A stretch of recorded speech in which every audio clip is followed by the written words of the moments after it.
BJP की सरकार ने असंगठित अर्थव्यवस्था पर आक्रमण किया है और आपको गुलाम बनाने की कोशिश की जा रही है। 2008 में जबरदस्त आर्थिक तूफान आया, पूरी दुनिया में आया, अमेरिका में, जापान में, यूरोप में, चाइना में, सब जगह आया। अमेरिका के बैंक गिर गए, कंपनियां बंद हो गई, एक के बाद एक कंपनी की लाइन लग गई, बंद हो गई। यूरोप के बैंक गिरे, मगर हिंदुस्तान को कुछ नहीं हुआ। यूपीए की सरकार थी, प्रधानमंत्री जी के पास गया और मैंने उनसे पूछा, मनमोहन सिंह जी बताइए, पूरी दुनिया में आर्थिक नुकसान हुआ है, हिंदुस्तान को कोई असर नहीं हुआ, कारण क्या है? मनमोहन सिंह जी ने कहा, राहुल, अगर हिंदुस्तान की अर्थव्यवस्था को समझना चाहते हो तो यह समझना होगा कि हिंदुस्तान में दो अर्थव्यवस्थाएं हैं। पहली असंगठित अर्थव्यवस्था और दूसरी संगठित अर्थव्यवस्था। संगठित अर्थव्यवस्था में बड़ी कंपनियां, नाम आप जानते हो। असंगठित अर्थव्यवस्था में किसान, मजदूर, छोटे दुकानदार, मिडिल साइज कंपनीज।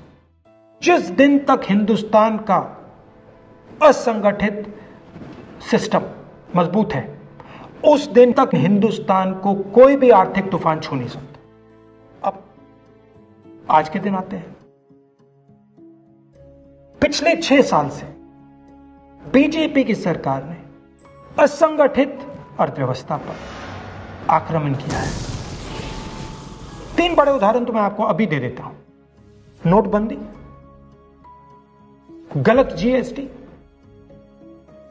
और लॉकडाउन। आप यह मत सोचिए कि लॉकडाउन के पीछे सोच नहीं थी। यह मत सोचिए कि गलती से आखिरी मिनट पे लॉकडाउन कर दिया गया है। इन तीनों का लक्ष्य हमारे इनफॉर्मल सेक्टर को खत्म करने का है।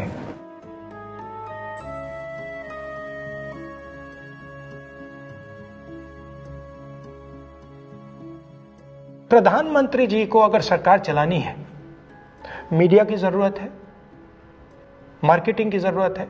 मीडिया और मार्केटिंग 15-20 लोग करते हैं।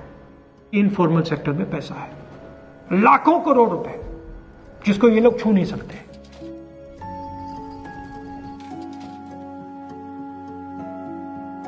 इसको ये लोग तोड़ना चाहते हैं, पैसा लेना चाहते हैं।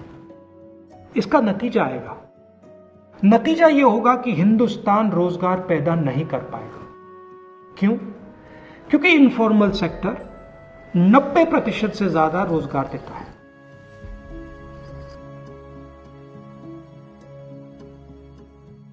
जिस दिन इनफॉर्मल सेक्टर खत्म हो गया, नष्ट हो गया, उस दिन हिंदुस्तान रोजगार पैदा नहीं कर पाएगा।